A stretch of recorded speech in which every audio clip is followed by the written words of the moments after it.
rescue you. You're not gonna leave here in one piece. This tradition was born long before you. It's all coming down. I am freedom. Keke, good afternoon. How are you? Good afternoon to you too. I'm doing great, man. I love Alice. What a trip this movie was.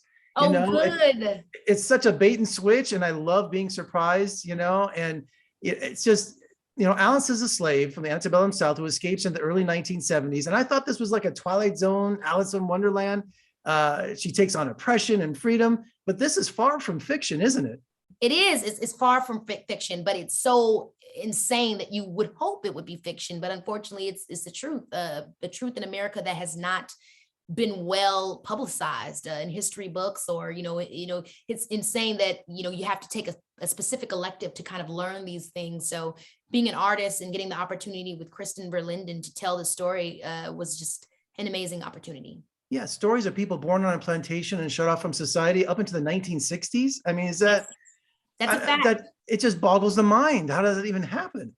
Yeah, it's insane that we never thought of it before, and like I said, that it was never brought up, but Kristen had to find, her mother sent her an article about this, and that's what inspired the story. But what I love about it so much is the chance to see the similarities of today, to realize that Alice did not even realize that she was a slave is so similar to the atrocities that we're waking up to in today's day, whether it be prison or certain things that are still in the system, like, Black people only being a very small even percentage of an actual human being, things like that are systemically still rooted in the fabric of this country that, we've all become kind of apathetic to. Well, Alice has no fear. She absorbs knowledge. She has empowerment. She finds her voice quickly, doesn't she? She does. She does. It's so incredible, right? Because Alice, being somebody that grew up on a plantation, had the spirit of freedom, even more so than, Frank, who she meets in this film, who's been living, in this era for most of his life, existing in the 1960s and being a part of the civil rights movement up until a lot of the civil rights leader passed, as he goes into the 70s and is kind of losing his sense of freedom because of all the atrocities that he's seen happen. And when you see the two friendship, start to blossom, you realize that they're able to give one another what the other doesn't have. She instilling hope and faith in Frank, and Frank giving her the knowledge that validates the spirit that she's always had. Yeah, and Frank, played by Common, one of his best roles yet. I'm telling you, he's amazing.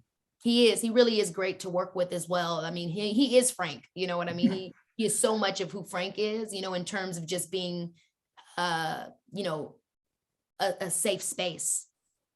Well, congratulations on a wonderful film. It was eye-opening. It was entertaining. I love the revenge that Alice gets. We got to have that.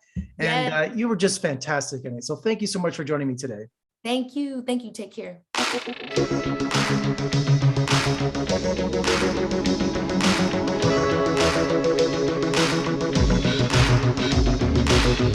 you.